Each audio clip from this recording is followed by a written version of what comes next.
Le camion de déménagement est arrivé un mardi de septembre, et c'est à ce moment-là que tout a commencé à changer.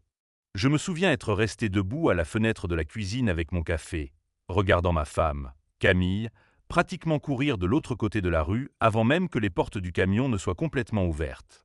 Elle les attendait depuis le matin, je m'en suis rendu compte après coup. Elle faisait les 100 pas près de la fenêtre, vérifiait son téléphone, faisait semblant d'arroser des plantes qui n'avaient pas besoin d'eau. Quand la berline grise s'est garée devant la maison, elle était déjà à mi-chemin sur le trottoir, ses cheveux blonds illuminés par la lumière du matin. « Bonjour. Bienvenue dans le quartier. Je m'appelle Camille. Vous avez besoin d'aide ?» Cela aurait dû être mon premier indice. Ma femme détestait les interactions sociales spontanées. Ma femme avait besoin de 3 jours de préparation mentale avant un dîner entre amis. Ma femme s'était plainte pendant 1 heure, 3 semaines plus tôt, d'avoir dû faire la conversation au facteur. Mais j'ai ignoré ce détail. Je me suis dit qu'elle était simplement gentille. Nous vivions dans cette rue à Lyon depuis 6 ans, et nos anciens voisins, les Morel, étaient des retraités discrets qui ne parlaient quasiment jamais à personne. Peut-être que Camille était simplement heureuse de voir arriver un couple de notre âge. Peut-être qu'elle essayait enfin d'être cette voisine sociable qu'elle disait toujours vouloir être. J'étais tellement naïf. Le premier mois semblait presque normal dans sa douceur.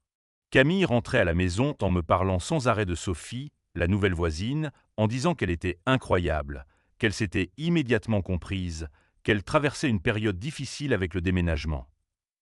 Elle a complètement réorganisé son emploi du temps pour l'aider à déballer ses cartons. Elle a conduit dans 3 magasins de meubles différents parce que Sophie ne connaît pas encore bien la ville. Elle restait éveillée tard le soir à envoyer des messages, l'écran de son téléphone éclairant le plafond pendant que je restais allongé à côté d'elle, les yeux fixés sur l'arrière de sa tête. « Vous êtes devenus proches très vite », lui ai-je dit un soir en essayant de garder un ton léger. « Elle se sent seule », m'a répondu Camille sans se retourner. Son mari travaille tout le temps. Je comprends ce que ça fait. Je pensais comprendre. Ou du moins, je le croyais. Le mari de Sophie, Julien, était directeur régional dans une entreprise de transport ou quelque chose du genre. Il voyageait constamment pour le travail. Je ne l'avais rencontré que 2 fois. Une fois pour un rapide salut dans l'allée et une autre lorsque Camille les avait invités à boire un verre à la maison, soirée pendant laquelle Julien était resté sur son ordinateur portable dans notre salon tandis que Camille et Sophie discutaient dans la cuisine. C'était étrange, ai-je dit après leur départ. Il ne m'a quasiment pas adressé la parole. Il est timide, répondit Camille en rinçant les verres. Et stressé par son travail.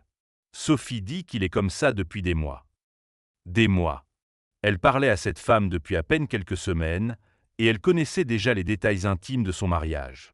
Cela aurait dû me rassurer de voir ma femme s'ouvrir ainsi, se faire une amie, avoir une vie en dehors de notre petit monde.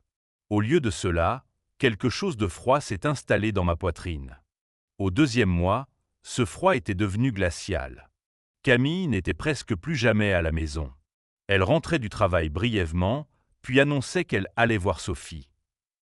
Elle a oublié notre anniversaire de mariage, ce qu'elle n'avait jamais fait auparavant. Quand je le lui ai rappelé 2 jours plus tard, elle a pleuré, s'est excusée et a promis de se rattraper, mais le restaurant qu'elle a réservé était celui que Julien lui avait recommandé. Elle rentrait de ses soirées entre filles, avec sur elle le même parfum masculin que j'avais senti sur Julien lorsque nous nous étions croisés dans l'allée. Le sexe a cessé du jour au lendemain. Pas progressivement. Pas comme dans ces mariages où l'intimité s'efface doucement avec les années. Non. Comme un interrupteur qu'on éteint brutalement. Un soir, j'ai essayé de la toucher, et elle s'est éloignée comme si ma main l'avait brûlée. « Je suis fatiguée », murmura-t-elle. « Je suis épuisée en ce moment. » Elle n'était pas fatiguée.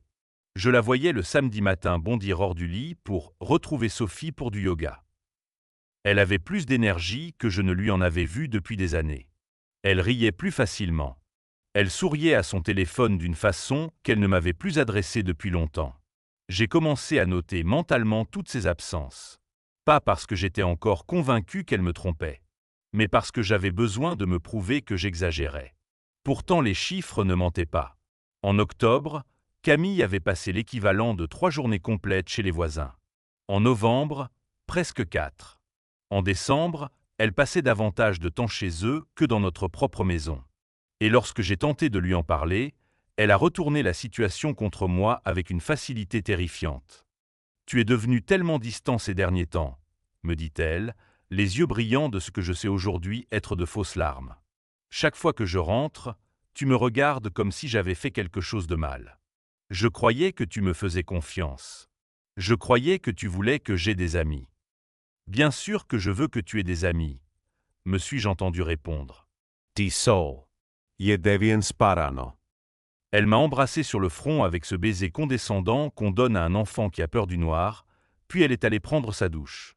Et pendant qu'elle était dans la salle de bain, assis seule sur le bord du lit, je me suis demandé comment j'avais réussi à devenir le méchant dans mon propre mariage. Les signes étaient là depuis le début. Je les vois clairement maintenant. Le soin soudain qu'elle apportait à son apparence. Les nouveaux sous-vêtements.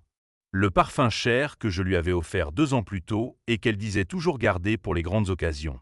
Le téléphone constamment retourné écran contre la table. Le nouveau mot de passe. La nuit où je me suis réveillé à 2 heures du matin et où je l'ai trouvée assise seule dans le salon plongé dans le noir, son téléphone serré contre sa poitrine comme quelque chose de précieux. Je n'arrivais pas à dormir, m'avait-elle dit. Puis il y eut ce jour où je suis passé devant chez les voisins en rentrant plus tôt du travail et où j'ai vu sa voiture garée dans leur allée à 15 heures un mercredi. Elle m'avait pourtant dit qu'elle déjeunait avec une collègue. Et il y avait Sophie. Sophie qui, petit à petit, évitait mon regard à la boîte aux lettres. Sophie dont le sourire chaleureux était devenu tendu et artificiel. Mais le plus gros indice de tout, celui qui aurait dû me frapper en plein visage, c'est que Camille était devenue l'amie parfaite pour Sophie. Toujours présente lors de ses crises. Toujours là lorsqu'elle pleurait. Toujours disponible pour ses appels tardifs. Elle connaissait tous ses traumatismes d'enfance, ses problèmes avec sa mère, sa peur de ne jamais avoir d'enfant, ses frustrations dans son mariage. Et elle a utilisé chacune de ses confidences contre elle.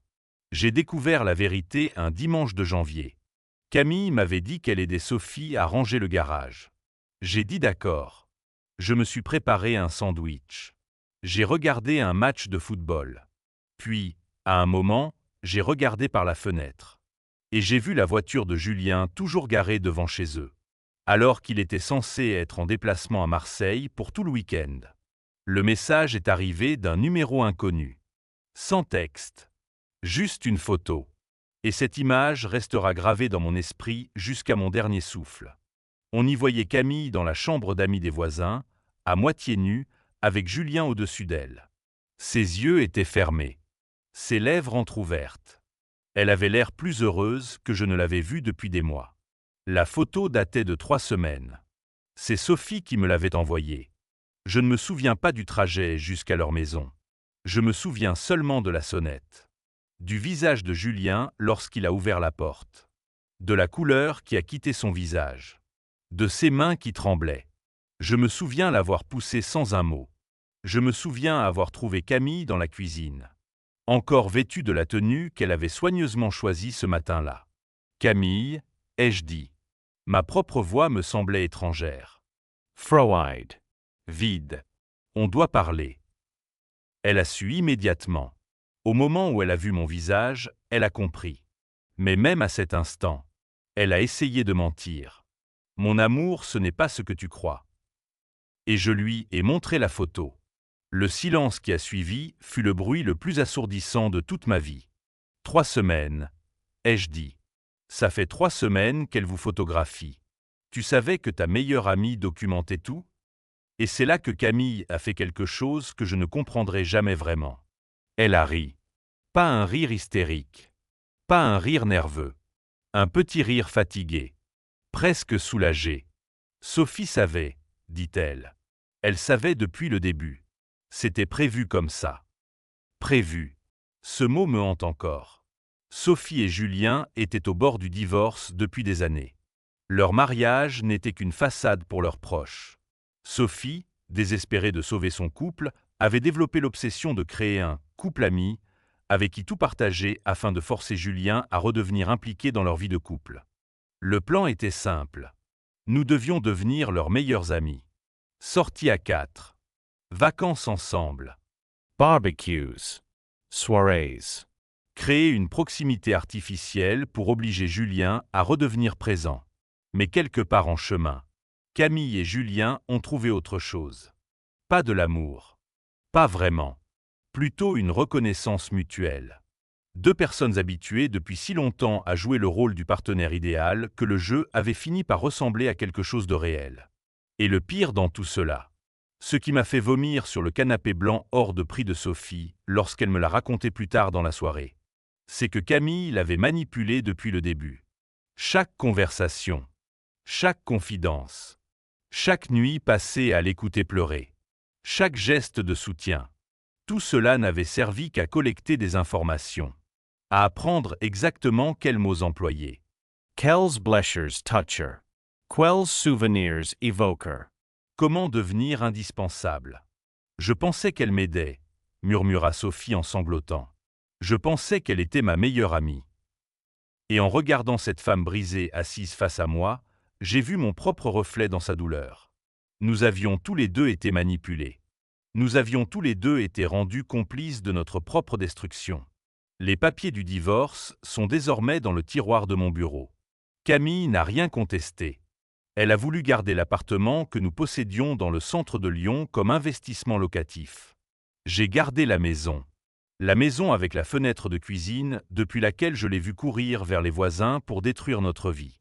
Elle est partie un mercredi. Sans cris, sans larmes, seulement des cartons. Un camión de déménagement. Et le silence assourdissant d'une maison conçue pour deux est devenu trop grande pour un seul homme. Parfois, je croise Sophie à la boîte aux lettres. Nous parlons peu. Mais il existe entre nous cette compréhension silencieuse propre aux gens détruits par la même trahison. Elle a fini par demander le divorce elle aussi. Julien, paraît-il, a quitté Lyon pour partir travailler à Toulouse. Et Camille, je ne sais pas où elle est. Et j'ai cessé de vouloir le savoir. Tout ce que je sais, c'est que la femme que j'ai aimée pendant 7 ans n'a jamais été celle que je croyais connaître. Elle était autre chose. Quelque chose de patient. De manipulateur. D'intelligent dans sa cruauté. Une femme qui n'avait pas besoin d'argent ni de pouvoir. Elle avait seulement besoin que les gens l'aiment.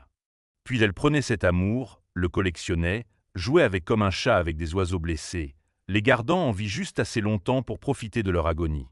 Les nouveaux voisins ont emménagé le mois dernier. Un jeune couple. Pas plus de 30 ans.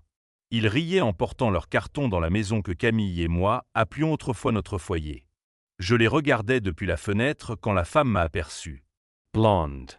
Souriant. Énergique. Elle m'a fait un signe de la main. Je ne lui ai pas répondu.